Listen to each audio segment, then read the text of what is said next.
HSC 2026 batch কি অবস্থা সবার? তোমাদের আজকের ক্লাস পৌরনীতি প্রথম পত্র ওয়ান শট এমসিকিউ সবগুলো অধ্যায় একসাথে আমরা শুরু করছি।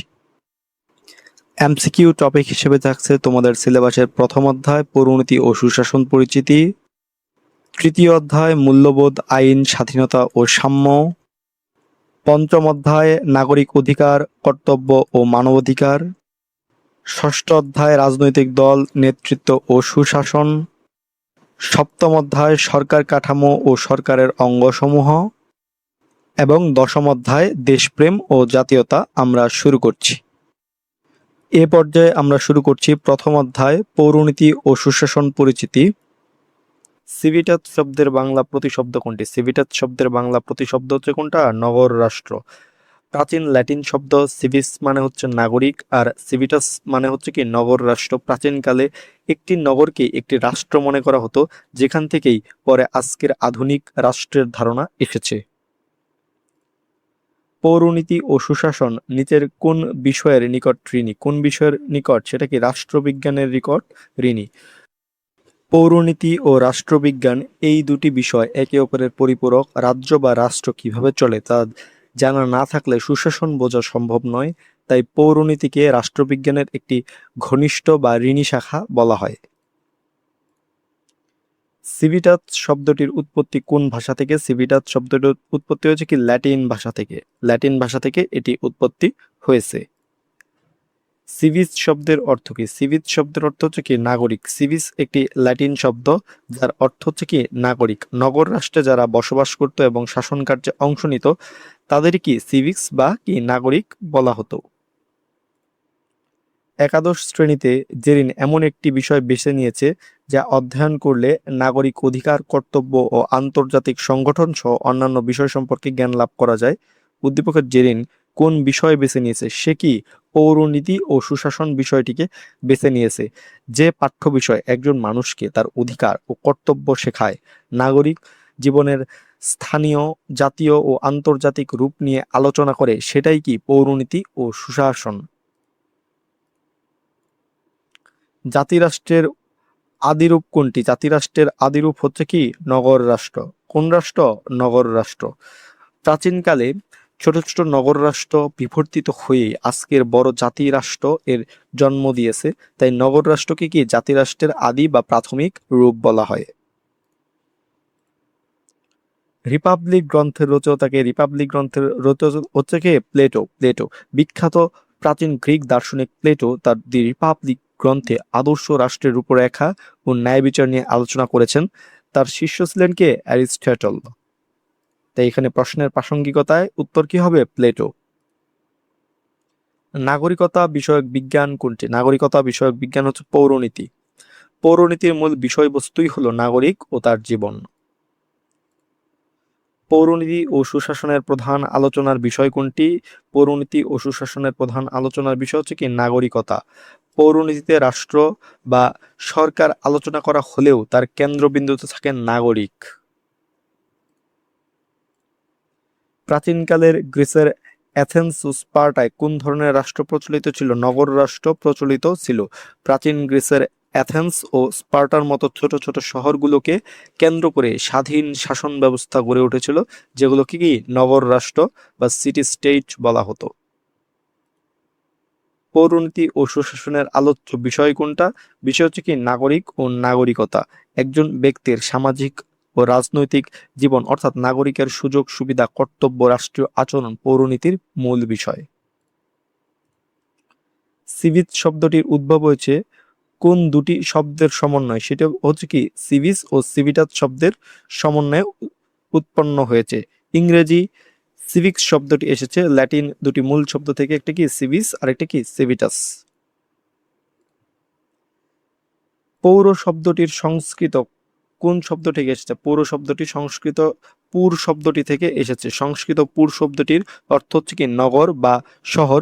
পুর শব্দ থেকেই উৎপন্ন হয়েছে পৌর, যেখান থেকে এসেছে কি পৌরনীতি অর্থাৎ কি নগর সম্পর্কিত নিয়ম নীতি। পৌরনীতিকে জ্ঞানের মূল্যবান শাখা বলেছেন কে? জ্ঞানের মূল্যবান শাখা বলেছেন কে? E M white.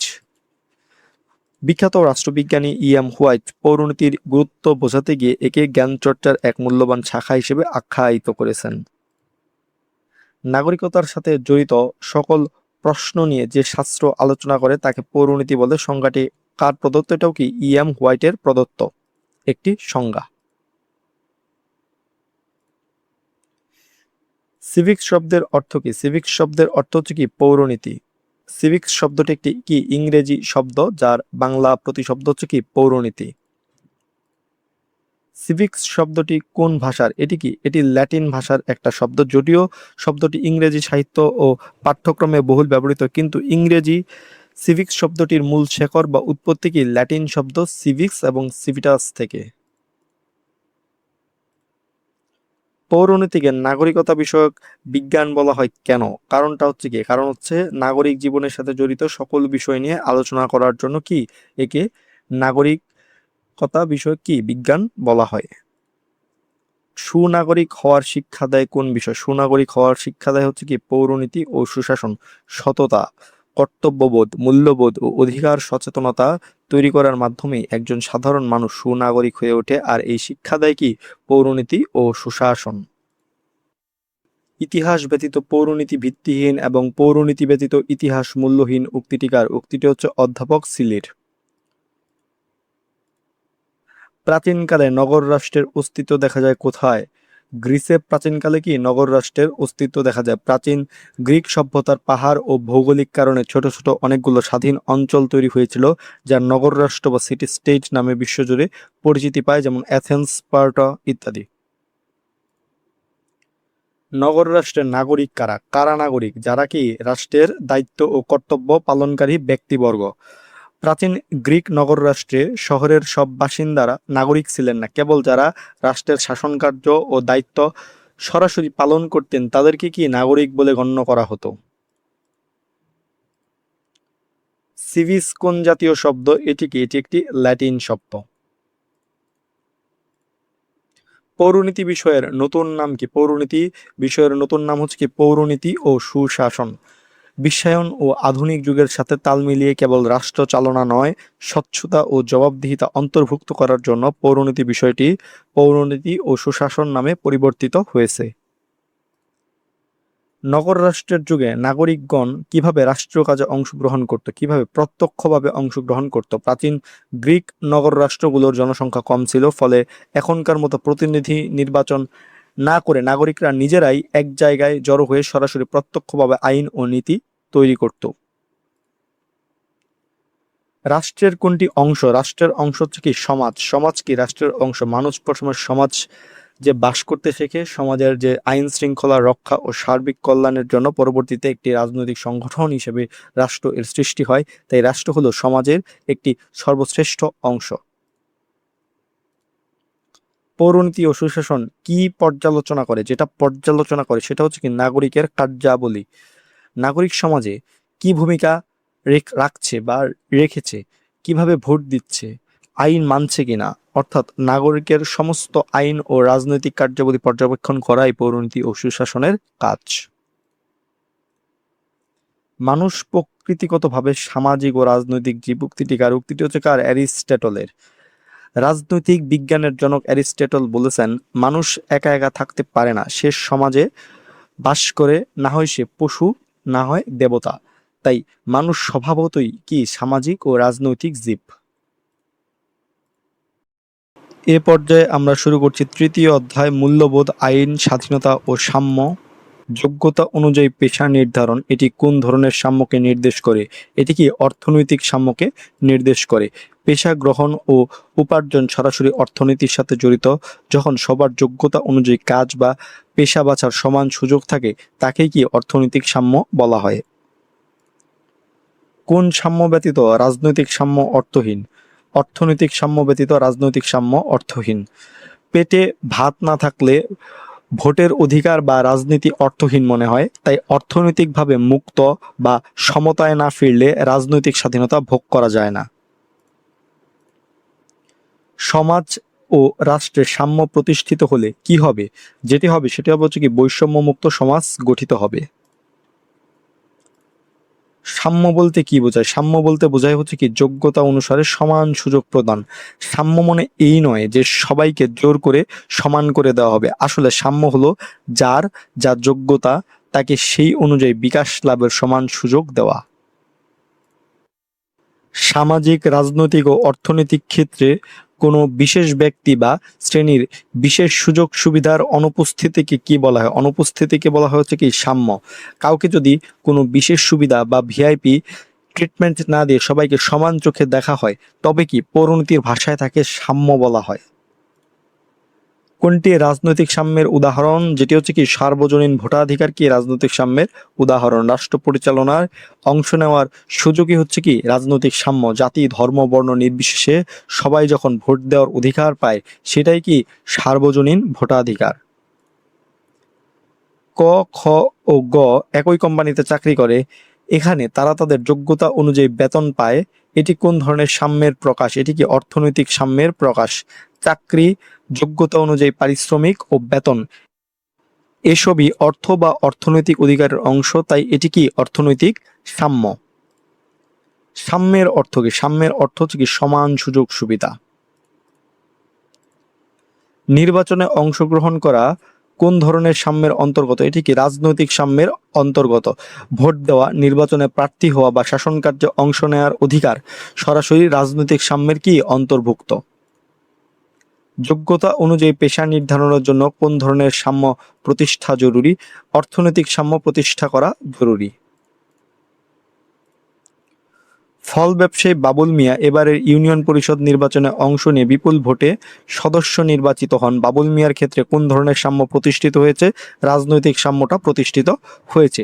বাবুল মিয়ার পেশা যাই হোক না কেন রাষ্ট্র তাকে নির্বাচনে প্রতিদ্বন্দ্বিতা করার সুযোগ দিয়েছে, এটি তার রাজনৈতিক সাম্যের বহিঃপ্রকাশ। মূল্যবোধের নির্ধারক কোনটি? মূল্যবোধের নির্ধারক হচ্ছে কি নৈতিকতা। নৈতিকতা কি মূল্যবোধের নির্ধারক। আমাদের ভিতরের ভালো মন্দের বোধ বা নৈতিকতাই কি ঠিক করে দেয় আমরা সমাজে কিভাবে বা সমাজকে আমরা কিভাবে মূল্যায়ন করব।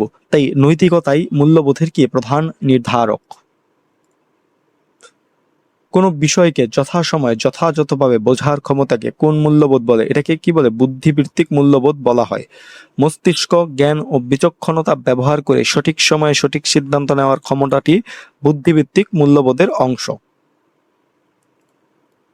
কোনটি সামাজিক শৃঙ্খলার অধিক সহায়ক? সামাজিক শৃঙ্খলায় অধিক সহায়ক যেটি সেটি হচ্ছে কি মূল্যবোধ কি সামাজিক শৃঙ্খলায় অধিক সহায়ক।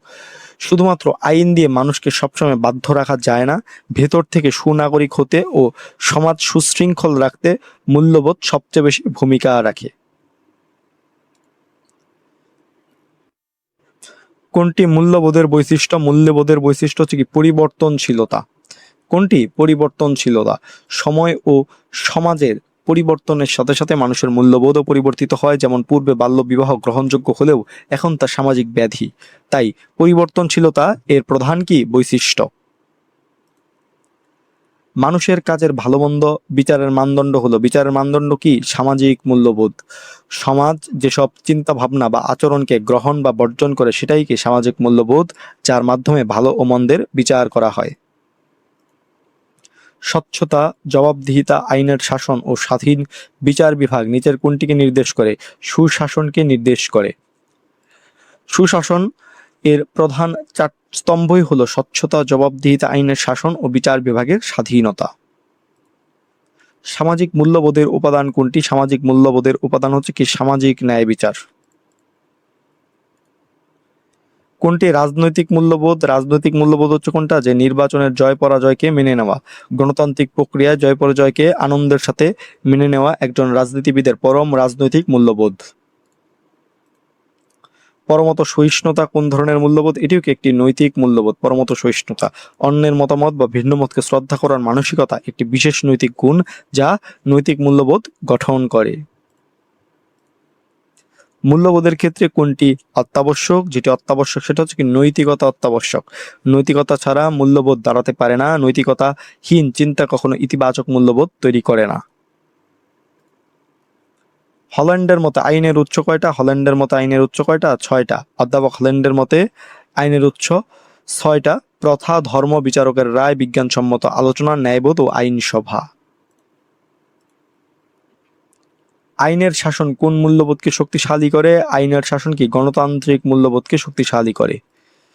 যেখানে আইনের শাসন থাকে সেখানে গণতন্ত্র সুসংহত থাকে, ফলে গণতান্ত্রিক মূল্যবোধ কি শক্তিশালী রূপ নেয়। আইনের সুপ্রাচীন উৎস কোনটি? আইনের সুপ্রাচীন উৎস হচ্ছে কোনটা? প্রথা। কোনটা? প্রথা। লিখিত আইন আসার অনেক আগে থেকেই মানুষ প্রচলিত প্রথা, আচার ও রীতিনীতি মেনে চলতো, তাই প্রথাই কি আইনের সবচেয়ে পুরনো উৎস। যুক্তিসিদ্ধ ইচ্ছার অভিব্যক্তি আইন কে বলেছেন? বলেছেন হচ্ছে কে? অ্যারিস্টটল। গ্রিক দার্শনিক অ্যারিস্টটলের বিখ্যাত উক্তি এটি, যে যুক্তিসিদ্ধ ইচ্ছার অভিব্যক্তি কি? আইন। কোন কর্তব্য পালনে ব্যর্থ হলে নাগরিককে রাষ্ট্র কর্তৃক প্রদত্ত শাস্তি ভোগ করতে হয়? কোন কর্তব্য? আইনগত কর্তব্য পালনে ব্যর্থ হলে। নৈতিক কর্তব্য না মানলে সমাজ নিন্দা করে, কিন্তু আইনগত কর্তব্য যেমন ট্যাক্স না দেওয়া এইসব ভঙ্গ করলে রাষ্ট্রের শাস্তির মুখোমুখি হতে হয় নাগরিককে। আইন শব্দটি কোন ভাষার? আইন শব্দটি কি ফার্সি ভাষার একটি শব্দ। বাংলায় ব্যবহৃত শব্দ আইন শব্দটি একটি ফার্সি শব্দ, যেমন আদালত, ফরমান ইত্যাদিও কি ফার্সি ভাষা থেকে এসেছে। আইন মানুষের কোন ধরনের আচরণ নিয়ন্ত্রণ করে? আইন মানুষের কি বাহ্যিক আচরণ নিয়ন্ত্রণ করে। আইন মনের ভেতরের চিন্তা ধরে না, মানুষের বাইরে কিভাবে আচরণ করছে সে বা কাজ করছে সেটাই কেবল কি নিয়ন্ত্রণ করে। আইনের শাসন কোন মূল্যবোধকে শক্তিশালী করে? আইনের শাসন যেটা আছে কি গণতান্ত্রিক মূল্যবোধকে শক্তিশালী করে। আইনের শাসন নিশ্চিত হওয়া মানেই নাগরিকের অধিকার রক্ষা হওয়া, যা মূলত কি গণতান্ত্রিক চিন্তাধারাকেই কি শক্তিশালী করে। রাষ্ট্রীয় কর্তৃত্ব, যৌক্তিকতা, আচরণ নিয়ন্ত্রণ, প্রশ্নবোধক। এখানে যে প্রশ্নবোধক চিহ্নিত স্থানে কোনটি হবে? সেটি হচ্ছে কি আইন। রাষ্ট্রের কর্তৃত্ব থাকে, যুক্তি থাকে এবং মানুষের বাহ্যিক আচরণ নিয়ন্ত্রণ করে, এই তিনটি কি আইনের প্রধান বৈশিষ্ট্য। স্বাধীনতার প্রধান রক্ষা কবচ কোনটি? স্বাধীনতার প্রধান রক্ষা কবচ হচ্ছে কোনটা? আইন। আইন আছে বলেই সব নাগরিক নিরাপদে স্বাধীনতা ভোগ করতে পারে, তাই বলা হয় আইনই হচ্ছে কি স্বাধীনতার প্রধান রক্ষা কবচ। কোন দেশের আইন প্রথা নির্ভর? কোন দেশের আইন প্রথা নির্ভর? যুক্তরাজ্যের আইনটি কি প্রথা নির্ভর। যুক্তরাজ্য বা ইউকে এর সংবিধান মূলত অলিখিত এবং তাদের আইন ব্যবস্থা বহুল অংশেই কি প্রাচীন প্রথা ও রীতিনীতির উপর ভিত্তি করে কি গড়ে উঠেছে। ল্যাক শব্দের অর্থ কি? ল্যাক শব্দের অর্থ হচ্ছে অপরিবর্তনীয়। আইন শব্দের টিউটনিক মূল শব্দ হলো ল্যাগ, যার অর্থ হলো স্থিতিশীল বা অপরিবর্তনীয় নিয়ম। মানবাধিকার সুরক্ষার সবচেয়ে গুরুত্বপূর্ণ পদক্ষেপ কোনটি? সবচেয়ে গুরুত্বপূর্ণ পদক্ষেপটি হচ্ছে কি আইনের শাসন প্রতিষ্ঠা। স্বাধীনতা উপভোগ করার জন্য বেশি প্রয়োজন কোনটা? আইন। যেখানে আইন নেই সেখানে স্বাধীনতা থাকতে পারে না, উক্তিটি দ্বারা প্রকাশ পায়। উক্তি দ্বারা যেটি প্রকাশ পায় সেটি হচ্ছে কি আইন ও স্বাধীনতার সম্পর্ক। এই উক্তিটি মূলত আইন কিভাবে স্বাধীনতাকে রক্ষা করে, নিয়ন্ত্রণ করে, অর্থাৎ উভয়ের মধ্যকার গভীর সম্পর্ককে কি নির্দেশ করে। যেখানে আইন নেই সেখানে স্বাধীনতা থাকতে পারে না, উক্তিটি কার? উক্তিটি হচ্ছে কার? জন লকের। জন লক এই ঐতিহাসিক কথাটি বলেছেন, এটি মনে রাখার মতো একটি বিষয়। 1789 সালে ফরাসি বিপ্লবের মূল মন্ত্র কি ছিল? 1789 সালে ফরাসি বিপ্লবের মূল মন্ত্র ছিল হচ্ছে কি যে সাম্য, মৈত্রী ও স্বাধীনতা। লিভার শব্দ বা লিভার কোন ভাষার শব্দ? লিভার হচ্ছে কি টিউটনিক ভাষার শব্দ। কোন ভাষার? টিউটনিক ভাষার শব্দ। ব্যক্তির পরিপূর্ণ বিকাশে কোন স্বাধীনতা জরুরি? রাজনৈতিক স্বাধীনতাটা জরুরি। যদি ব্যক্তির পরিপূর্ণ বিকাশের কথা বলা হয়, রাজনৈতিক স্বাধীনতা নাগরিককে মত প্রকাশ, ভোটাধিকার এবং রাষ্ট্র গঠনে অংশ নেওয়ার মতো ক্ষমতা দেয়, যা ব্যক্তিত্ব বিকাশে কি মুখ্য ভূমিকা পালন করে। স্বাধীনতার রক্ষা কবচ কোনটি? স্বাধীনতার রক্ষা কবচ হচ্ছে কোনটা? গণতন্ত্র। গণতন্ত্র জনগণের হাতে ক্ষমতা থাকে এবং কি আইনের শাসন বহাল থাকে, যা স্বাধীনতা রক্ষা কবচের বা স্বাধীনতা রক্ষার সবচেয়ে বড় ভূমিকা রাখে। লিবার্টি শব্দটি কোন ভাষা থেকে উৎপত্তি লাভ করেছে? লিবার্টি শব্দটি কি ল্যাটিন ভাষা থেকে উৎপত্তি লাভ করেছে। স্বাধীনতার ইংরেজি প্রতিশব্দ কোনটি? স্বাধীনতার ইংরেজি প্রতিশব্দ হচ্ছে কি লিবার্টি। কোনটা? লিবার্টি। স্বাধীনতার সবচেয়ে গুরুত্বপূর্ণ রক্ষা কবচ কোনটি? স্বাধীনতার সবচেয়ে গুরুত্বপূর্ণ রক্ষা কবচ হচ্ছে কি যে সদা জাগ্রত জনমত। জনগণ যদি তাদের অধিকার ও স্বাধীনতা সম্পর্কে সচেতন ও জাগ্রত না থাকে তবে কি শাসক তা কেড়ে নিতে পারে। তাই সবচেয়ে গুরুত্বপূর্ণ কোনটা? যে সদা জাগ্রত জনমত। অবাধ স্বাধীনতা কিসের নামান্তর? অবাধ স্বাধীনতা হচ্ছে কি যে স্বৈরাচারিতার নামান্তর। নিয়ম বা আইন ছাড়াই অনিয়ন্ত্রিত বা অবাধ স্বাধীনতা প্রকৃতপক্ষে বিশৃঙ্খলা ও স্বৈরাচারিতার রূপ নেয়। জাতীয়তাবোধে উদ্বুদ্ধ হয়ে স্বাধীনতার প্রচেষ্টার জন্য কোন বিষয়টি প্রয়োজন? কোন বিষয়টি? সেটি হচ্ছে কি যে রাজনৈতিক সংগঠন। একটি সুসংগঠিত রাজনৈতিক সংগঠনই জনগণকে ঐক্যবদ্ধ করে স্বাধীনতার দিকে পরিচালিত করতে পারে। লিবার শব্দের অর্থ কি? লিবার শব্দের অর্থ হচ্ছে কি মুক্ত থাকা। কি থাকা? মুক্ত থাকা। টিউটনিক মূল লিবার শব্দের শাব্দিক অর্থ হচ্ছে কোনো বাধা ছাড়া মুক্ত থাকা। রাজনৈতিক স্বাধীনতা কোনটি? রাজনৈতিক স্বাধীনতা হচ্ছে কি সরকারি চাকরি লাভের অধিকার। রাষ্ট্রীয় যে কোনো দপ্তর বা সরকারি চাকরিতে সমান সুযোগ পাওয়ার অধিকার রাজনৈতিক স্বাধীনতার কি একটা অংশ। সামাজিক স্বাধীনতা হলো সামাজিক স্বাধীনতা কোনটা? যে জীবনযাত্রার স্বাধীনতা। সমাজে শান্তিতে বসবাস, চলাফেরা ও নিজের পরিবার ও জীবনযাত্রা পরিচালনার অধিকারকেই কি সামাজিক স্বাধীনতা বলা হয়। কোন স্বাধীনতা ছাড়া রাজনৈতিক স্বাধীনতা মূল্যহীন? কোন স্বাধীনতা? অর্থনৈতিক স্বাধীনতা ছাড়া কি রাজনৈতিক স্বাধীনতা মূল্যহীন। 1971 সালে বাংলাদেশের স্বাধীনতা অর্জন কি ধরনের স্বাধীনতার উদাহরণ? এটি কি জাতীয় স্বাধীনতার উদাহরণ। যখন কোনো দেশ বা জাতি বিদেশি শাসন থেকে সম্পূর্ণ মুক্ত ও সার্বভৌম হয় তখন তাকে কি জাতীয় স্বাধীনতা বলা হয়। কোনটি রাজনৈতিক স্বাধীনতা? ভোট প্রদান কি একটি রাজনৈতিক স্বাধীনতা। ভোট প্রয়োগ করা নাগরিকের কি একটি প্রধান রাজনৈতিক অধিকার ও স্বাধীনতা। ক নামক দেশটি স্বাধীনভাবে পরিচালিত এবং বহিঃশত্রু নিয়ন্ত্রণ মুক্ত। বর্ণিত দেশটিতে কোন ধরনের স্বাধীনতা বিদ্যমান? জাতীয় স্বাধীনতা বিদ্যমান। কারণ কি দেশটি বহিঃশত্রু মুক্ত এবং কি সার্বভৌম। স্বাধীনতার শর্ত কোনটি? স্বাধীনতার শর্ত হচ্ছে কি আইন। আইনের সুনির্দিষ্ট সীমা ও নিয়ন্ত্রণ ছাড়া প্রকৃত স্বাধীনতা বজায় থাকা অসম্ভব। তাই আইন স্বাধীনতার কি একটা পূর্ব শর্ত। সরকারি চাকরি লাভের স্বাধীনতা এটি কোন ধরনের স্বাধীনতা? এটি একটি রাজনৈতিক স্বাধীনতা। নিজের ওপর, নিজের দেহ ও মনের ওপর ব্যক্তি সার্বভৌম কে বলেছেন? যে এটা বলেছেন হচ্ছে কে? জন স্টুয়ার্ট মিল। কে বলেছেন? John Stuart Mill. ব্যক্তি স্বাধীনতার প্রবক্তা দার্শনিক জেস মিল তার বিখ্যাত অন লিবার্টি গ্রন্থে এই উক্তিটি করেছিলেন। ডেভেলপমেন্ট ভার্সেস ফ্রিডম গ্রন্থের লেখক কে? অমর্ত্য সেন। এই গ্রন্থের লেখক কে? অমর্ত্য সেন। নোবেলজয়ী অর্থনীতিবিদ অমর্ত্য সেন তার এই বিখ্যাত বইটিতে উন্নয়ন ও স্বাধীনতার সম্পর্ক তুলে ধরেছেন। স্বাধীনতা পরিচালিত ও নিয়ন্ত্রিত হয় নির্দিষ্ট ও সুস্পষ্ট এক কি আইনের মাধ্যমে। যাতে একজনের স্বাধীনতা অন্য কারো ক্ষতি না হয় তাই রাষ্ট্র স্পষ্ট আইনের মাধ্যমে স্বাধীনতার নিয়ন্ত্রণ ও নিশ্চিত করে থাকে। অর্থনৈতিক স্বাধীনতা বলতে বোঝায় যেটা বলতে বোঝায় কি অভাব হতে মুক্তি। পৌরনীতিতে অর্থনৈতিক স্বাধীনতা মানে অফুরন্ত সম্পদের মালিক হওয়া নয়, বরং দৈনন্দিন অভাব ও বেকারত্ব থেকে কি মুক্তি পাওয়া। এ পর্যায়ে আমরা শুরু করছি পঞ্চম অধ্যায় নাগরিক অধিকার, কর্তব্য এবং মানবাধিকার। 1948 সালের কোন তারিখ হতে বিশ্ব মানবাধিকার দিবস পালিত হয়? কোন তারিখ হতে? 10 ডিসেম্বর হতে বিশ্ব মানবাধিকার দিবস পালিত হয়। 1948 সালের 10 ডিসেম্বর জাতিসংঘের সাধারণ পরিষদে সার্বজনীন মানবাধিকার ঘোষণাপত্র গৃহীত হয়। এই ঐতিহাসিক দিনটিকে স্মরণীয় করে রাখতে প্রতি বছর 10 ডিসেম্বর বিশ্বব্যাপী মানবাধিকার দিবস হিসেবে কি পালন করা হয়।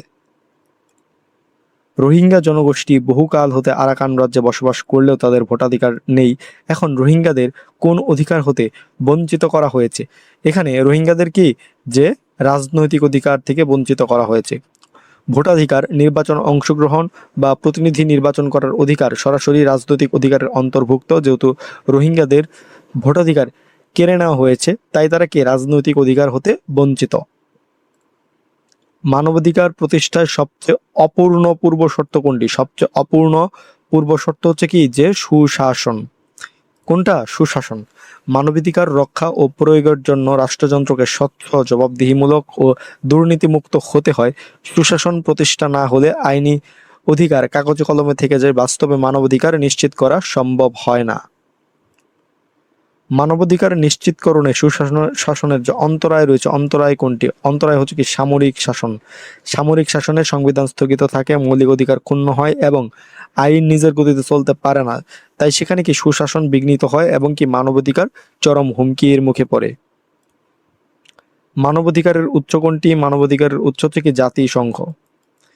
1948 সালে জাতিসংঘের সার্বজনীন মানবাধিকার ঘোষণাপত্রের মাধ্যমে বিশ্বজুড়ে মানবাধিকারের একটি সর্বজন গ্রাহ্য রূপরেখা তৈরি হয়। তাই জাতিসংঘকেই মানবাধিকারের মূল উৎস ধরা হয়। বিলকিস বেগম একজন সুনাগরিক, তিনি নিয়মিত কর দেন। তিনি কি ধরনের কর্তব্য পালন করেন? তিনি হচ্ছে কি অর্থনৈতিক কর্তব্য পালন করেন। নিয়মিত ও সঠিকভাবে কর দেওয়া রাষ্ট্রের অর্থনীতির ভিত্তিকে মজবুত করে, অর্থনীতি ও রাষ্ট্রের রাজস্ব ব্যবস্থার সাথে সম্পৃক্ত হয়। এটিকে নাগরিকের অর্থনৈতিক কর্তব্যের অন্তর্গত। দেশ রক্ষার কাজে অংশগ্রহণ করা কোন ধরনের কর্তব্য? এটি কি একটি রাজনৈতিক কর্তব্য। দেশের সার্বভৌমত্ব ও স্বাধীনতা রক্ষা করা নাগরিকের প্রধান রাজনৈতিক দায়িত্ব। দেশ রক্ষার কাজে অংশগ্রহণ করা বা শত্রুর আক্রমণ থেকে দেশকে রক্ষা করা নাগরিকের রাজনৈতিক কর্তব্যের মধ্যে পড়ে। আইনগত কর্তব্য কোনটি? আইনগত কর্তব্য হচ্ছে কি নিয়মিত কর প্রদান করা। যে কর্তব্য পালনের বাধ্যবাধকতা রয়েছে এবং না করলে রাষ্ট্রীয় আইনে দণ্ড পেতে হয়, তাই কি আইনগত কর্তব্য। কর না দেওয়া একটি শাস্তিযোগ্য অপরাধ, তাই এটি কি একটি আইনগত কর্তব্য। কর্তব্য প্রধানত কত প্রকার? কর্তব্য প্রধানত কত প্রকার? দুই প্রকার। একটা হচ্ছে কি নৈতিক কর্তব্য, আরেকটা হচ্ছে কি আইনগত কর্তব্য। সন্তানদের শিক্ষা প্রদান করা কোন ধরনের কর্তব্য? এটি একটি নৈতিক কর্তব্য। সন্তানদের শিক্ষিত করে তোলা পিতামাতার বিবেক ও সুবোধ থেকে আসে, তাই এর জন্য সাধারণত সরকারি আইনি শাস্তি দেওয়া হয় না, তবে সমাজ ও সুস্থ পারিবারিক মূল্যবোধ থেকে এই নৈতিক দায়িত্ব কি পালন করতে হয়। নিয়মিত কর প্রদান করা কোন ধরনের কর্তব্য? এটা কি অর্থনৈতিক কর্তব্য, যেহেতু এখানে আইনের অপশন নেই, আইনগত কর্তব্য এটার অপশন নেই, তাই এটা সঠিক উত্তর কি হবে? অর্থনৈতিক কর্তব্য। রাষ্ট্র পরিচালনা ও উন্নয়নের জন্য টাকার প্রয়োজন, নিয়মিত কর দিয়ে রাষ্ট্রের অর্থ সরবরাহ সচল রাখা নাগরিকের অর্থ সংক্রান্ত বা অর্থনৈতিক কর্তব্য। জাতিসংঘের কোন পরিষদ কর্তৃক সার্বজনীন মানবাধিকারের ঘোষণাপত্র গৃহীত হয়? সাধারণ পরিষদ কর্তৃক। 1948 সালের 10 ডিসেম্বর জাতিসংঘের সাধারণ পরিষদে মানবাধিকারের সার্বজনীন ঘোষণাপত্রটি আনুষ্ঠানিকভাবে গৃহীত ও অনুমোদিত হয়েছিল। বিশ্ব মানবাধিকার দিবস কত তারিখে? এটা কি? এটা হচ্ছে 10 ডিসেম্বর।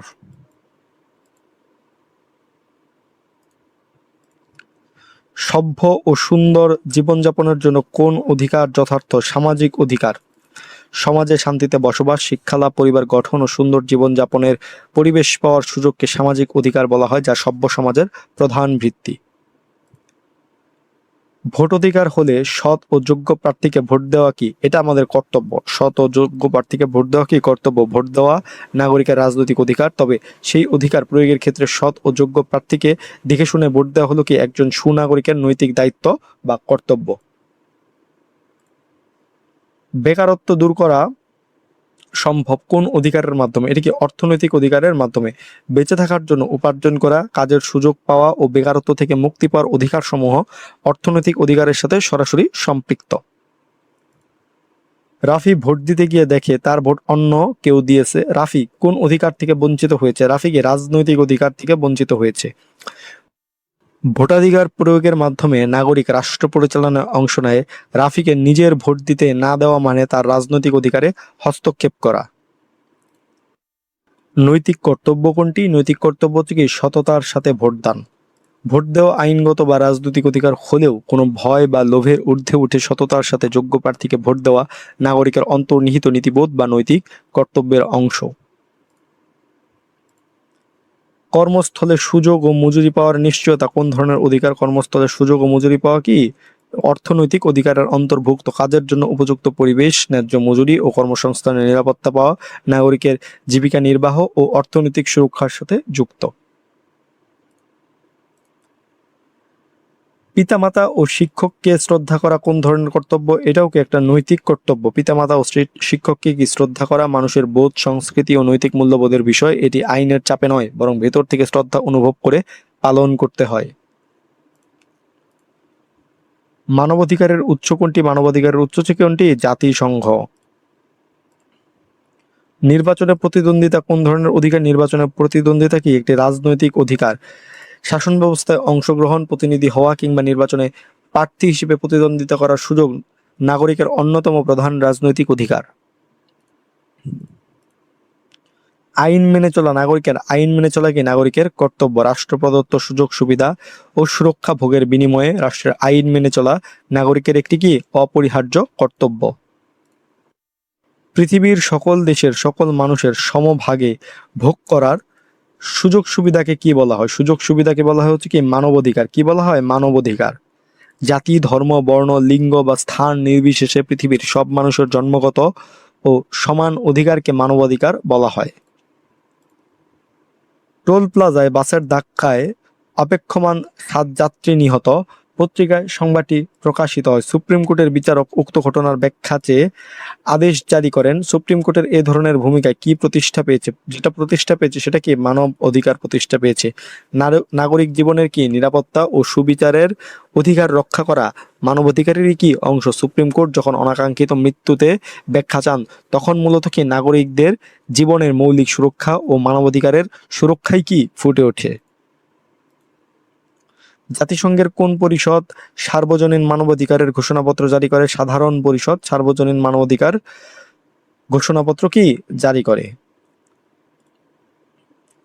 দরিদ্রের সাহায্য পাবার অধিকার কোন ধরনের অধিকার? এটিকে একটি নৈতিক অধিকার। সমাজে পিছিয়ে পড়া বা দরিদ্র মানুষকে সাহায্য করার জন্য আইনে কোনো বাধ্যবাধকতা নেই। এটি মানবের করুণা, সহানুভূতি ও নৈতিক বিবেকবোধ থেকে কি উঠে আসে। বাংলাদেশের তথ্য অধিকার আইন পাশ হয় কত সালে? 2009 সালে। তথ্যের অবাধ প্রবাহ ও জনগণের তথ্য পাওয়ার অধিকার নিশ্চিত করতে বাংলাদেশের 2009 সালে তথ্য অধিকার আইন কার্যকর ও পাশ করা হয়। 2009 সালের কত তারিখে তথ্য অধিকার আইন মহামান্য রাষ্ট্রপতির সম্মতি লাভ করে? কত তারিখে? 5 এপ্রিল। 2009 সালের 5 এপ্রিল তথ্য অধিকার আইনটি মহামান্য রাষ্ট্রপতির সম্মতি লাভ করে এবং এর পরের দিনই কি তা গেজেট আকারে 6 এপ্রিল প্রকাশিত হয়। এ পর্যায়ে আমরা শুরু করছি ষষ্ঠ অধ্যায়, রাজনৈতিক দল, নেতৃত্ব ও সুশাসন। প্রতিনিধিত্বমূলক গণতন্ত্রের মূল ভিত্তি কি? প্রতিনিধিত্বমূলক গণতন্ত্রের মূল ভিত্তি হচ্ছে কি রাজনৈতিক দল। প্রতিনিধিত্বমূলক গণতন্ত্রে রাজনৈতিক দল ছাড়া প্রতিনিধি নির্বাচন সম্ভব নয়। রাজনৈতিক দলই প্রার্থী দেয়, নীতি তুলে ধরে এবং জনগণকে সরকারের সাথে যুক্ত করে, তাই এটি কি গণতন্ত্রের মূল ভিত্তি। কোন দেশে দ্বিদলীয় রাজনৈতিক ব্যবস্থা বিদ্যমান? কোন দেশে? যুক্তরাষ্ট্রে দ্বিদলীয় কি রাজনৈতিক ব্যবস্থা বিদ্যমান। যুক্তরাষ্ট্রে প্রধানত দুটি দল ঘুরে ফিরে ক্ষমতায় আসে, ডেমোক্রেটিক পার্টি এবং রিপাবলিকান পার্টি, তাই এখানে কি দ্বিদলীয় রাজনৈতিক ব্যবস্থা বিদ্যমান। রাজনৈতিক চেতনা থেকে কিসের জন্ম হয়? রাজনৈতিক চেতনা থেকে কি জাতীয় ঐক্যের জন্ম হয়। যখন একটি জনসমষ্টির মধ্যে রাজনৈতিক সচেতনতা ও অধিকারবোধ জেগে ওঠে তখন তাদের মধ্যে আমরা এক এই অনুভূতি বা সুদৃঢ় জাতীয় ঐক্য তৈরি হয়।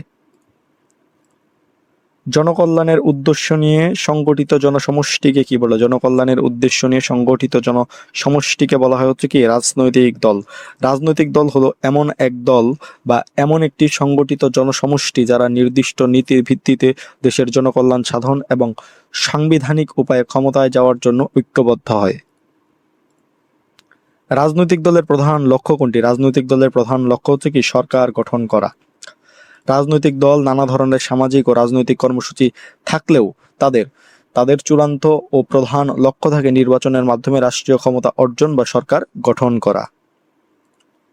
জাতীয় স্বার্থ রক্ষা, স্বার্থের একত্রীকরণ, জনমত গঠন ইত্যাদি কার কাজ? ইত্যাদি হচ্ছে রাজনৈতিক দলের কাজ। রাজনৈতিক দল জনগণের বিচ্ছিন্ন দাবি সমূহকে একত্র করে কর্মসূচি তৈরি করে, যাকে কি স্বার্থের একত্রীকরণ বলা হয়, জনমত জাগ্রত করে এবং কি জাতীয় স্বার্থ রক্ষায় সোচ্চার হয়। ক্ষমতায় একচেটিয়া ও বাধাহীন প্রয়োগ দেখা যায় কোন ধরনের সরকারে? কোন ধরনের সরকারে? একনায়কতান্ত্রিক সরকারে। একনায়কতন্ত্রে একজন ব্যক্তি বা একটি নির্দিষ্ট দলের হাতেই সার্বভৌম ক্ষমতা কেন্দ্রীভূত থাকে। এখানে ক্ষমতার ওপর কোনো আইনি বা গণতান্ত্রিক বাধা থাকে না।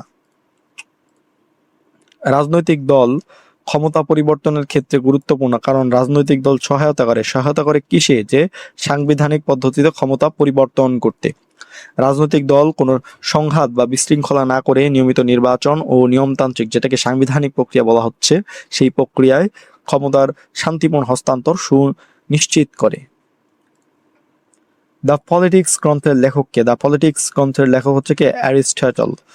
প্রাচীন গ্রিক দার্শনিক অ্যারিস্টটলকে রাষ্ট্রবিজ্ঞানের জনক বলা হয়। তার লেখা বিশ্ববিখ্যাত বইটির নাম হচ্ছে কি? যে দ্য পলিটিক্স।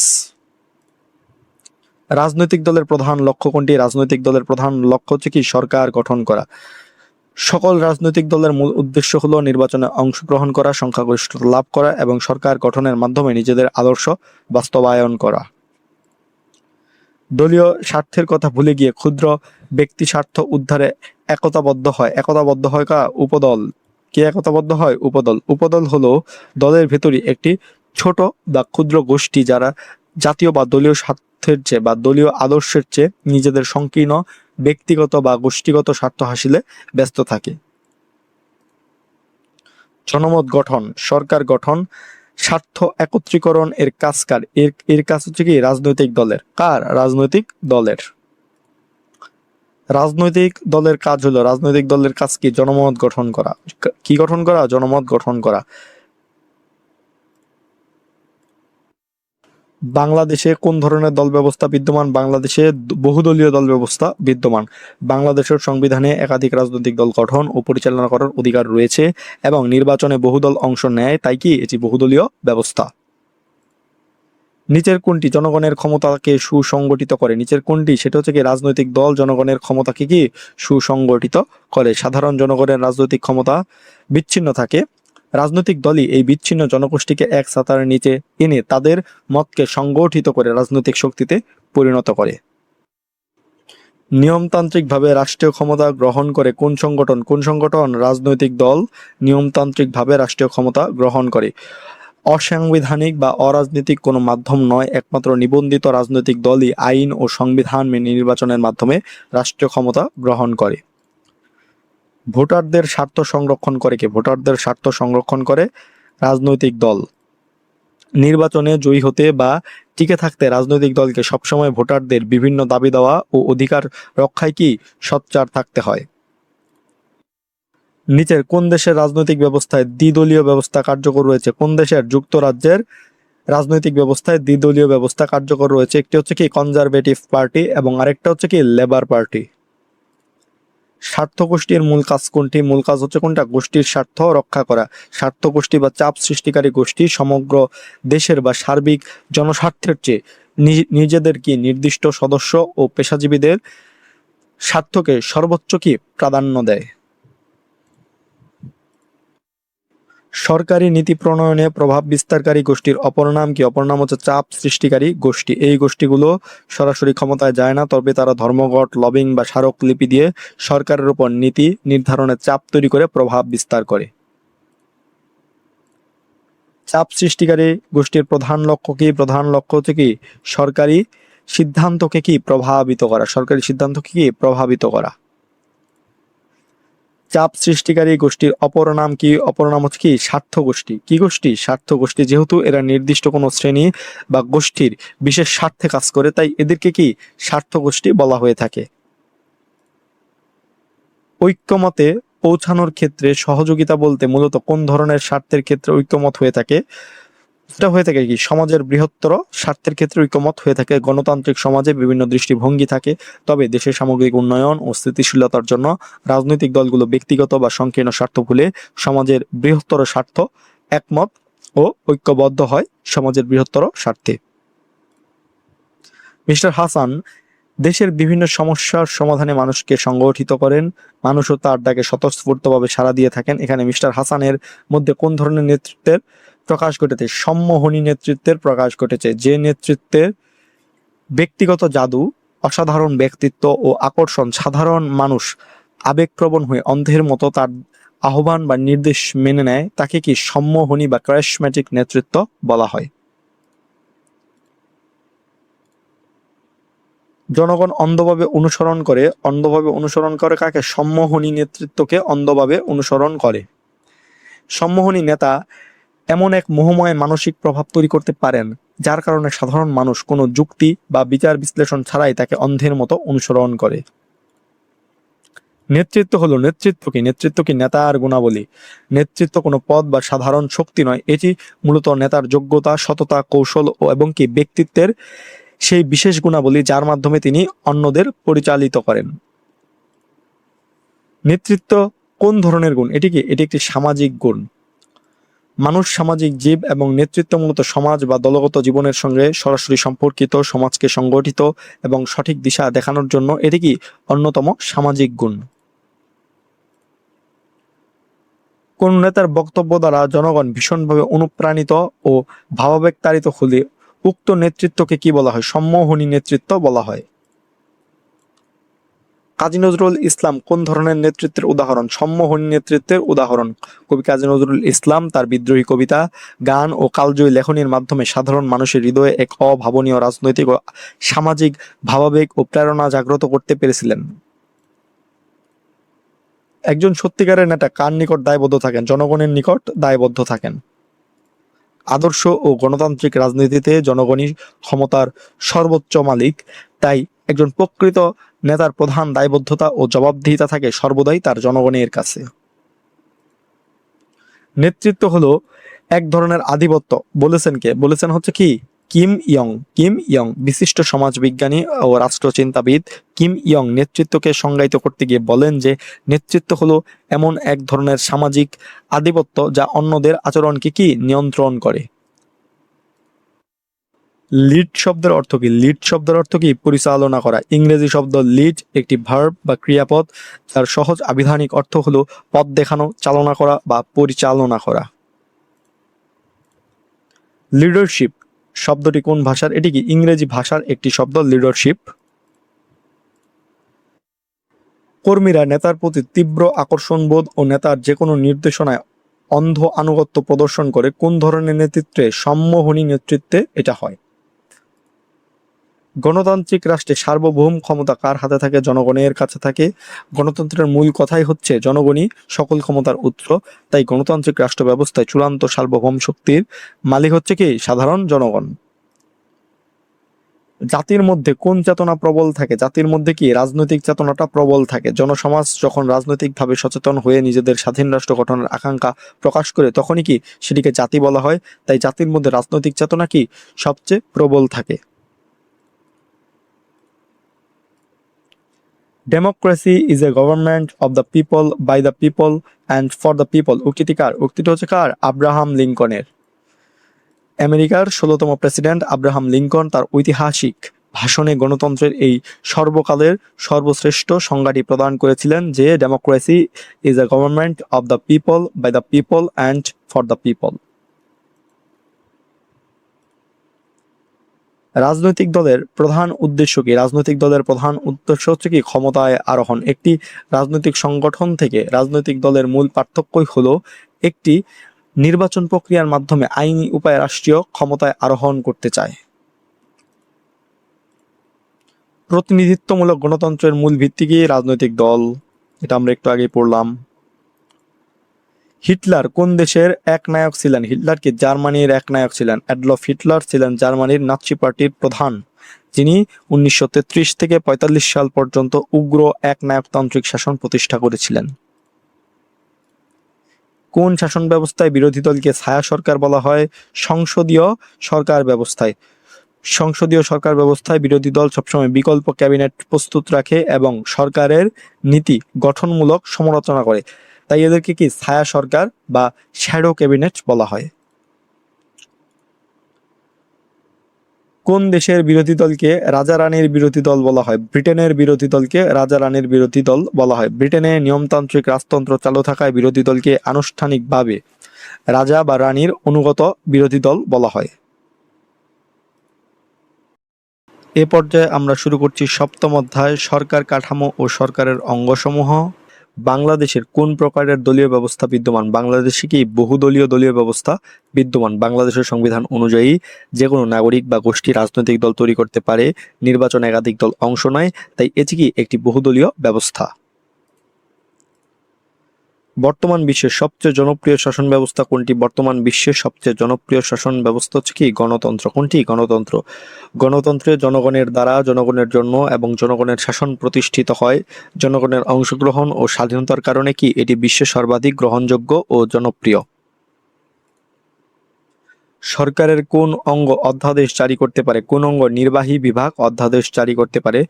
যখন কি সংসদ সেশন বা অধিবেশন থাকে না, তখন জরুরি পরিস্থিতিতে দেশের শাসন বা নির্বাহী বিভাগের প্রধান রাষ্ট্রপতি অধ্যাদেশ বা জরুরি আইন জারি করতে পারেন। গণতন্ত্রের ছায়া সরকার কোনটি? গণতন্ত্রের ছায়া সরকার হচ্ছে কি? বিরোধী দল। বিরোধী দল সরকারের ভুল ত্রুটি ধরিয়ে দেয় এবং বিকল্প নীতি প্রস্তাব করে। তারা মূল সরকারের নীতিকে নজরদারিতে রাখে বলে কি তাদেরকে ছায়া সরকার বলা হয়। অ্যারিস্টটল কয়টি নীতির ভিত্তিতে সরকারের শ্রেণীবিভাগ করেছেন? দুইটি নীতির ভিত্তিতে সরকারের শ্রেণীবিভাগ করেছেন। এক হচ্ছে কি শাসকের সংখ্যা এবং দুই হচ্ছে কি শাসনের উদ্দেশ্য। সরকারের অঙ্গ কয়টি? সরকারের অঙ্গ হচ্ছে কয়টা? তিনটা। আইন বিভাগ, শাসন বিভাগ ও বিচার বিভাগ।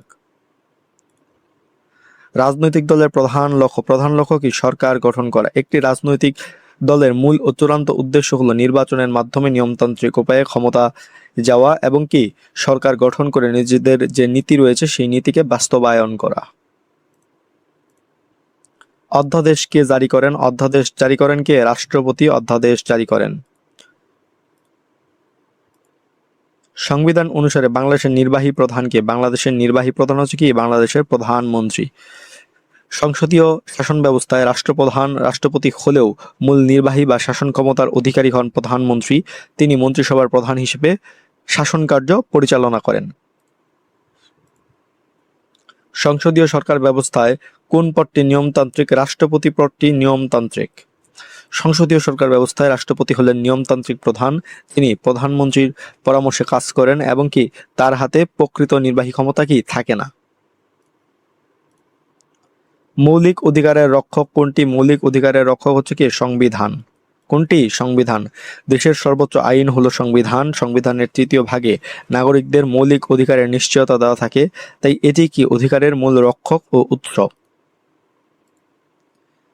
এক জাতি এক দল এক নেতা কোন ধরনের সরকার ব্যবস্থার বৈশিষ্ট্য? এটি কি? এটি হচ্ছে একনায়কতান্ত্রিক সরকার ব্যবস্থার বৈশিষ্ট্য। একনায়কতন্ত্রে একজন মাত্র ব্যক্তির ইচ্ছে মতো দেশ চলে, যেখানে অন্যান্য রাজনৈতিক দল বা মত প্রকাশের স্বাধীনতা থাকে না, সবকিছুকে এক নেতা ও এক দল কেন্দ্রিক হয়।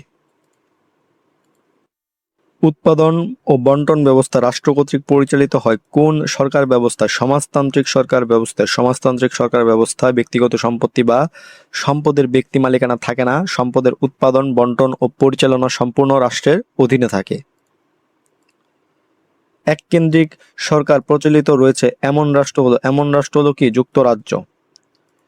যুক্তরাজ্যে কোনো প্রাদেশিক সরকার নেই, সব ক্ষমতা কেন্দ্র বা কেন্দ্রীয় সরকারের হাতে ন্যস্ত থাকে, যা এককেন্দ্রিক শাসন ব্যবস্থার কি অন্যতম সেরা উদাহরণ।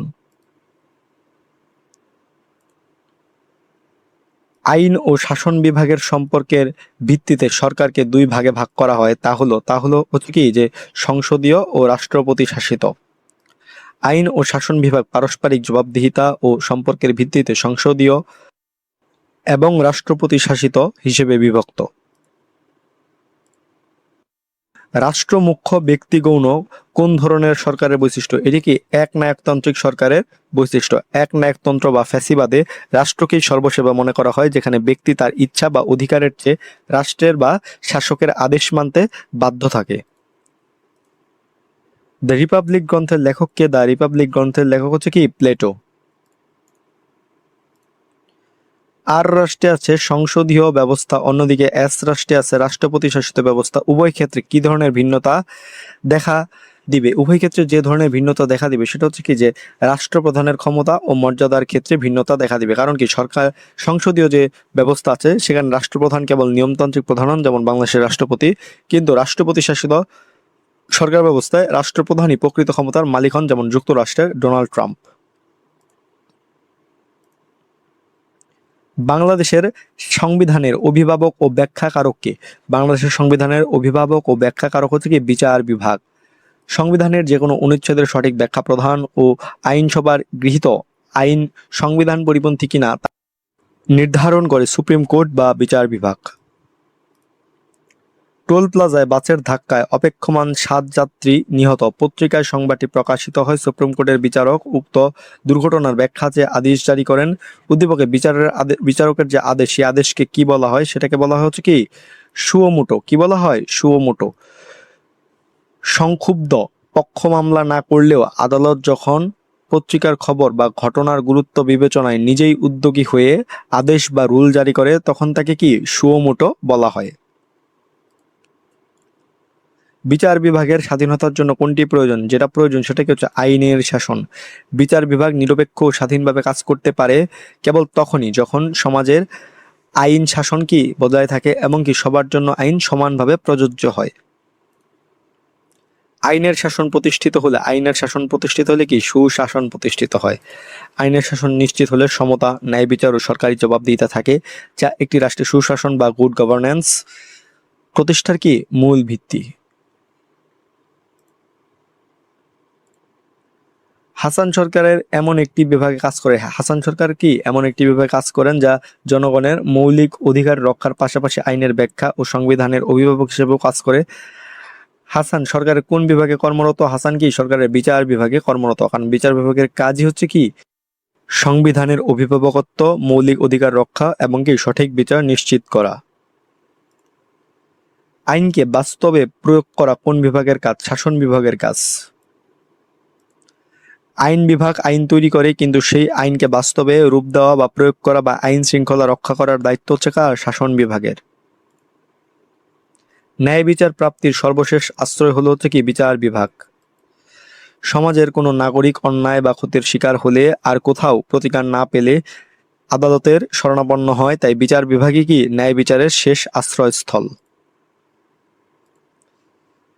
আইনের শাসন প্রতিষ্ঠায় সরকারের একটি অঙ্গ গুরুত্বপূর্ণ ভূমিকা পালন করে। সরকারের কোন অঙ্গকে এখানে বোঝানো হয়েছে? সেটাকে কি বিচার বিভাগকে বোঝানো হয়েছে।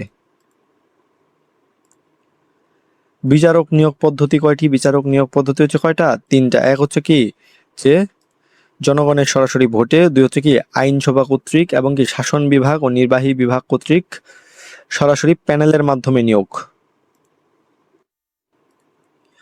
সংবিধানের অভিভাবক কোনটি? সংবিধানের অভিভাবক হচ্ছে কি বিচার বিভাগ। কোন বিভাগ? বিচার বিভাগ হচ্ছে কি সংবিধানের অভিভাবক। অপরাধীকে শাস্তি দেওয়ার জন্য নিচের কোন আইনটি প্রয়োগ করা হয়? ফৌজদারি আইন প্রয়োগ করা হয়। চুরি, ডাকাতি, মারামারি বা হত্যাকাণ্ডের মতো শাস্তিযোগ্য অপরাধের বিচার ও দণ্ড দেওয়ার ক্ষেত্রে ফৌজদারি আইন ব্যবহৃত হয়। আর সম্পত্তি সংক্রান্ত যেসব সমস্যা আছে সেগুলো সমাধানের জন্য কি দেওয়ানি আইন ব্যবহার করা হয়। বাংলাদেশের সংবিধানের অভিভাবক ও ব্যাখ্যাকারককে? ব্যাখ্যাকারক আর অভিভাবক হচ্ছে কি বিচার বিভাগ। কোন বিভাগ? বিচার বিভাগ। সরকারের কোন বিভাগ অধ্যাদেশ জারি করতে পারে? শাসন বিভাগ অধ্যাদেশ জারি করতে পারে। শাসন বিভাগের কাজ হচ্ছে কি? শাসন বিভাগের কাজ হচ্ছে কি যে আইনকে বাস্তবায়ন করা। জাতীয় সংসদে পাশ হওয়া আইনগুলো দেশের প্রত্যন্ত অঞ্চলে মাঠ পর্যায়ে কার্যকর ও প্রয়োগ করার মূল দায়িত্ব পালন করে কে? শাসন বিভাগ। শাসন বিভাগের অরাজনৈতিক অংশ হচ্ছে কি? শাসন বিভাগের অরাজনৈতিক অংশ হলো কি আমলাতন্ত্র। মন্ত্রী এমপিরা নির্বাচিত হয়ে নির্দিষ্ট মেয়াদের জন্য আসেন, তারা হচ্ছেন কি রাজনৈতিক অংশ। কিন্তু সরকারি স্থায়ী কর্মকর্তা কর্মচারীরা বা এরা কি আমলাতন্ত্র, মেয়াদের পর মেয়াদে স্থায়ী থাকেন।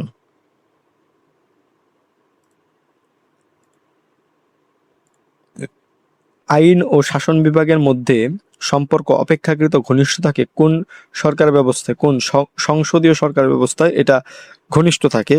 সংসদীয় সরকার ব্যবস্থায় মন্ত্রিসভার সদস্যরা আইনসভার সদস্য হন, ফলে এই দুই বিভাগের মধ্যে এক ধরনের নিবিড় ও ঘনিষ্ঠ সম্পর্ক থাকে। আইনসভার ক্ষমতা হ্রাসের ফলে কোন বিভাগের ক্ষমতা বৃদ্ধি পাচ্ছে? কোন বিভাগের ক্ষমতা? শাসন বিভাগের ক্ষমতাটা বৃদ্ধি পাচ্ছে। আধুনিক জনকল্যাণমূলক রাষ্ট্রে তাৎক্ষণিক সিদ্ধান্ত গ্রহণ ও অধ্যাদেশ জারির প্রয়োজনীয়তা বাড়ায় দিন দিন আইনসভার চেয়ে শাসন বিভাগের শক্তি বা ক্ষমতা বৃদ্ধি পাচ্ছে। সরকারের কোন বিভাগ অধ্যাদেশ জারি করতে পারে? শাসন বিভাগ কি অধ্যাদেশ জারি করতে পারে। শাসন বিভাগকে নিয়ন্ত্রণ করেন কে? শাসন বিভাগকে নিয়ন্ত্রণ করেন কে? প্রধানমন্ত্রী। সংসদীয় গণতান্ত্রিক ব্যবস্থায় প্রধানমন্ত্রী হলেন সরকারের প্রধান এক্সিকিউটিভ, যার নেতৃত্বে কি পুরো মন্ত্রিসভা ও প্রশাসন কি পরিচালিত হয়। হস্তান্তরিত আইন প্রয়োগ করতে পারে কোন সরকারের কোন বিভাগ? সরকারের কোন বিভাগ? শাসন বিভাগ। হস্তান্তরিত আইন প্রয়োগ করতে পারে কি? সরকারের শাসন বিভাগ। আইনসভা তাদের কাজের সুবিধার্থে কিছু আনুষঙ্গিক নিয়মকানুন তৈরির দায়িত্ব শাসন বিভাগের হাতে হস্তান্তর করে, যাকে হস্তান্তরিত আইন বলা হয়। সরকারের সর্বাপেক্ষা মর্যাদাসম্পন্ন বিভাগ কোনটি? বিচার বিভাগ। নিরপেক্ষতা, সংবিধানের সুরক্ষা দান এবং কি নাগরিকের মৌলিক অধিকার রক্ষার দায়িত্ব পালন করার কারণে বিচার বিভাগকে কি সর্বাধিক মর্যাদাসম্পন্ন ধরা হয়। গঠন ও কাজের দিক থেকে শাসন বিভাগকে প্রধানত কয় ভাগে ভাগ করা হয়? দুইটি ভাগে ভাগ করা হয়। এক হচ্ছে কি রাজনৈতিক অংশ, মন্ত্রী বা রাষ্ট্রপ্রধানরা যেটা পরিচালনা করেন, এবং কি অরাজনৈতিক অংশ বা স্থায়ী অংশ, যেটা কি আমলা ও সরকারি কর্মকর্তারা পরিচালনা করেন। জরুরি অবস্থা ঘোষণা কোন বিভাগের কাজ? এটাও কি শাসন বিভাগের কাজ।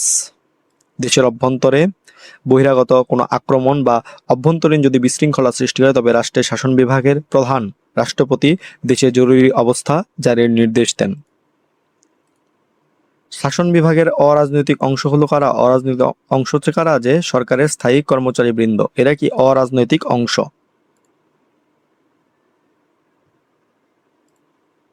আইনসভার প্রধান কাজ কি? প্রধান কাজ হচ্ছে আইন প্রণয়ন করা। আইনসভার প্রধান কাজই কি? আইন প্রণয়ন করা। নতুন নতুন আইন পাশ করা, আবার আইনের সংশোধন করা, এগুলোই কি আইনসভার কাজ। আধুনিক কালে আইনের প্রধান উৎস কোনটা? আইনের প্রধান উৎস হচ্ছে আইনসভা। প্রথা বা ধর্মীয় বিধান আগে মূল উৎস থাকলেও আধুনিক যুগে কি রাষ্ট্রে বা রাষ্ট্র পরিচালনার জন্য প্রায় সময় কি নতুন আইন তৈরি করতে হয়, যা গণতান্ত্রিক দেশে আইনসভাতেই কি তৈরি হয়। কোন দেশের আইনসভা দ্বিকক্ষ বিশিষ্ট? কোন দেশের? যুক্তরাজ্যের আইনসভা দ্বিকক্ষ বিশিষ্ট।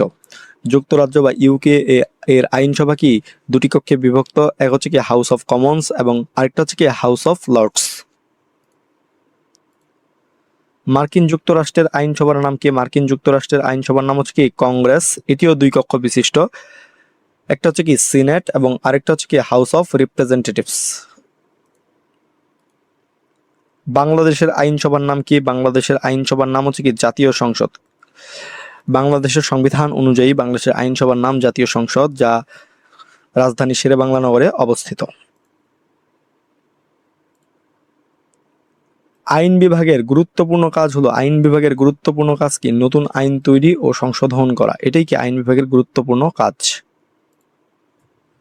সরকারের কোন অঙ্গটি আইন তৈরি করতে পারে? আইন বিভাগ আইন তৈরি করতে পারে। আইনসভার সবচেয়ে গুরুত্বপূর্ণ কাজ কি? আইন তৈরি করা। আইনসভার কাজ হচ্ছে কি আইন তৈরি করা। কোন দেশের আইনসভা এক কক্ষ বিশিষ্ট? বাংলাদেশের আইনসভা কি এক কক্ষ বিশিষ্ট। এছাড়া কি ভারত, ইউকে বা ব্রিটেন বা মার্কিন যুক্তরাষ্ট্র উভয় কি দুই কক্ষ বিশিষ্ট। বাংলাদেশের সর্বোচ্চ আদালত কোনটি? বাংলাদেশের সর্বোচ্চ আদালত কি সুপ্রিম কোর্ট। বাংলাদেশের সংবিধানের অনুযায়ী সর্বোচ্চ আদালত হলো বাংলাদেশের সুপ্রিম কোর্ট। এতে রয়েছে দুইটি বিভাগ, একটা কি আপিল বিভাগ, একটা কি হাইকোর্ট বিভাগ। মার্কিন যুক্তরাষ্ট্রের আইনসভার উচ্চ কক্ষের নাম কি? মার্কিন যুক্তরাষ্ট্রের আইনসভার উচ্চ কক্ষের নাম কি? সিনেট।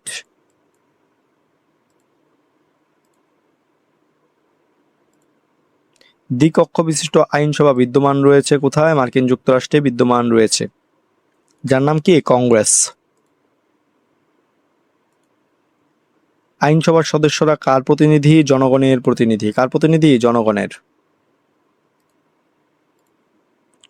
সরকার ও জনগণের মধ্যে সমন্বয় সাধন করে কোনটি? আইন বিভাগ সরকার ও জনগণের মধ্যে কি সমন্বয় সাধন করে।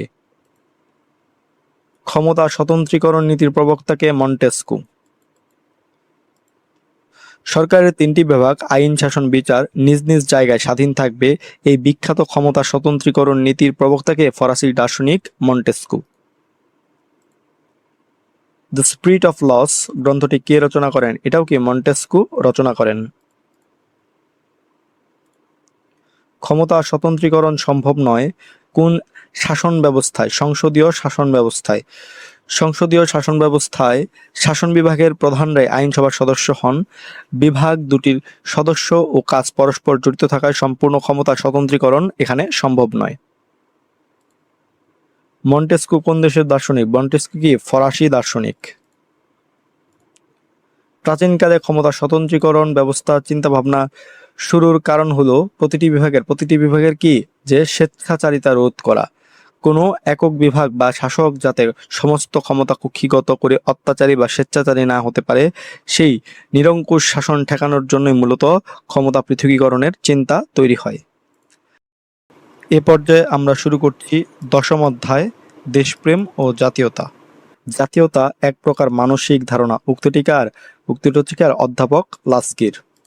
বিখ্যাত রাষ্ট্রবিজ্ঞানী অধ্যাপক এইচ.জে. লাস্কি জাতীয়তাকে মূলত একটি রাজনৈতিক ও মনস্তাত্ত্বিক অনুভূতি হিসেবে সংজ্ঞায়িত করেছেন। 1971 সালে স্বাধীনতা যুদ্ধে কোন জাতীয়তাবাদী প্রেরণা কাজ করেছিল? কোন জাতীয়তাবাদী প্রেরণা? বাঙালি জাতীয়তাবাদী প্রেরণা। ভাষা আন্দোলন থেকে শুরু করে 1971 সালের মুক্তিযুদ্ধ পর্যন্ত তৎকালীন পূর্ব পাকিস্তানের জনগণ বাঙালি হিসেবে নিজেদের স্বাধিকার ও স্বাধীনতার জন্য লড়াই করেছিল। দেশ স্বাধীন হওয়ার পর সংবিধানের মাধ্যমে বাংলাদেশী নাগরিকত্ব ও জাতীয়তার ধারাটি যুক্ত হয়, তবে মুক্তিযুদ্ধের মূল চেতনা ও ভিত্তি ছিল কি? বাঙালি জাতীয়তাবাদ। ন্যাটাস শব্দটি কোন ভাষা থেকে এসেছে? এটি কি ল্যাটিন ভাষা থেকে এসেছে। ইংরেজি ন্যাশন এবং ন্যাশনালিটি শব্দ দুটি এসেছে ল্যাটিন শব্দ ন্যাশিও বা ন্যাটাস থেকে। রাষ্ট্রের উপাদান কয়টি? রাষ্ট্রের উপাদান হচ্ছে কয়টা? 4টা উপাদান। 1 নির্দিষ্ট ভূখণ্ড, 2 জনসমষ্টি, 3 সরকার এবং 4 কি? সার্বভৌমত্ব। নিঃস্বার্থভাবে রাষ্ট্রের উন্নয়নে কাজ করতে অনুপ্রাণিত করে কোনটি? অনুপ্রাণিত করে? দেশপ্রেম। দেশপ্রেম হলো নিজের দেশের প্রতি গভীর ভালোবাসা ও আবেগ। এই ভালোবাসার কারণে নাগরিকেরা নিজের স্বার্থের ঊর্ধ্বে উঠে দেশের কল্যাণ, সংহতি ও সার্বিক উন্নয়নের জন্য আত্মনিবেদন করতে অনুপ্রাণিত হয়। দেশপ্রেম শব্দটির ইংরেজি প্রতিশব্দ হচ্ছে কি? প্যাট্রিয়টিজম। প্যাট্রিয়টিজম অর্থ কি? দেশপ্রেম। ও আমার দেশের মাটি তোমার পরে ঠেকাই মাথা, এ গানের পংক্তিতে ফুটে উঠেছে কি? দেশপ্রেম ফুটে উঠেছে। রবীন্দ্রনাথ ঠাকুরের লেখা এই বিখ্যাত দেশাত্মবোধক গানটিতে নিজ জন্মভূমির প্রতি গভীর শ্রদ্ধা, ভক্তি ও আত্মনিবেদনের কথা বলা হয়েছে, যা সরাসরি কি? দেশপ্রেমকে নির্দেশ করে। জাতীয়তার ইংরেজি প্রতিশব্দ কোনটি? জাতীয়তার ইংরেজি প্রতিশব্দ হচ্ছে কি? ন্যাশনালিটি। কোনটি? ন্যাশনালিটি। এখানে ন্যাশন অর্থ কি? জাতি, ন্যাশনালিটি অর্থ কি? জাতীয়তা, এবং ন্যাশনালিজম অর্থ কি? জাতীয়তাবাদ। জাতীয়তাবাদ কি সৃষ্টি করে? দেশপ্রেম সৃষ্টি করে। জাতীয়তাবাদ মানুষের মধ্যে একাত্মতা ও আত্মপরিচয়ের অনুভূতি তৈরি করে। এই একাত্মতা বোধ থেকেই নিজের দেশের সংস্কৃতি, ভূখণ্ড ও মানুষের প্রতি অনুরাগের জন্ম হয়, যা শেষ পর্যন্ত দেশপ্রেমে রূপ নেয়। জাতীয়তার উপাদান কোনটি? জাতীয়তার উপাদান হচ্ছে কি? যে বংশগত ঐক্য। জাতীয়তা গঠনে ভৌগোলিক ঐক্য, ভাষাগত ঐক্য, ঐতিহাসিক ঐক্য এবং বংশগত ঐক্য প্রাথমিক ও অত্যন্ত গুরুত্বপূর্ণ উপাদান হিসেবে কাজ করে। দ্য আইডিয়া অফ ন্যাশনালিজম, এটি কার লেখা? এটি কি? হ্যান্স কোনের লেখা। ইতিহাসবিদ ও রাষ্ট্রবিজ্ঞানী হ্যান্স কোন 1944 সালে প্রকাশিত তার এই বিখ্যাত গবেষণা গ্রন্থ the idea of nationalism, a study in it's origin and ব্যাকগ্রাউন্ডে জাতীয়তাবাদের উৎপত্তি ও ক্রমবিকাশ বিশদভাবে কি ব্যাখ্যা করেছেন। জাতিরাষ্ট্রের আদিরূপ কোনটি? জাতিরাষ্ট্রের আদিরূপ হচ্ছে কি? নগর রাষ্ট্র। প্রাচীন গ্রিসের অ্যাথেন্স, স্পার্টা ছোট ছোট নগর রাষ্ট্র থেকে মূলত কি আধুনিক রাজনৈতিক সংগঠন ও পরবর্তীতে সুবিশাল জাতিরাষ্ট্রের ধারণাটির কি বিকাশ ঘটেছে। নিচের কোনটি জাতীয়তাবাদের উপাদান? কোনটি? ধর্ম হচ্ছে কি জাতীয়তাবাদের উপাদান। জাতীয়তাবাদ বা জাতীয়তা গড়ে ওঠার পেছনে যেসব সামাজিক ও সাংস্কৃতিক বিষয় কাজ করে, তার মধ্যে ধর্মীয় একাত্মতাবোধ অন্যতম একটি উপাদান। জাতীয়তা হচ্ছে কি? যে মানসিক ঐক্যানুভূতি। জাতীয়তা মূলত কোনো বাহ্যিক রাজনৈতিক পদবি নয়, এটি একটি জনগোষ্ঠী বা মানব সমাজের মনস্তাত্ত্বিক অনুভূতি বা মানসিক একাত্মতা। নিজেদের একই ঐতিহ্য, ভাষা ও সংস্কৃতির অংশ মনে করার নামই হচ্ছে কি? জাতীয়তা। কোনটি জাতীয়তার উপাদান? কোনটি? সেটা হচ্ছে কি ভৌগোলিক ঐক্য হচ্ছে কি জাতীয়তার উপাদান। একটি নির্দিষ্ট ও সংলগ্ন ভৌগোলিক সীমানার মধ্যে দীর্ঘকাল একসঙ্গে বসবাস করার ফলে মানুষের চিন্তা, চেতনা ও জীবনচারণে যে ঘনিষ্ঠতা বা ঐক্য তৈরি হয় তাই হচ্ছে কি ভৌগোলিক ঐক্য, যা জাতীয়তা গঠনের কি মূল শর্তগুলোর একটি। তো এই ছিল পৌরনীতি প্রথম পত্র ওয়ান শট এমসিকিউ, সবগুলো অধ্যায় একসাথে। তোমাদের সকলের জন্য শুভকামনা রইল, তোমরা খুব ভালোভাবে পরীক্ষাটি দাও। ধন্যবাদ সকলকে।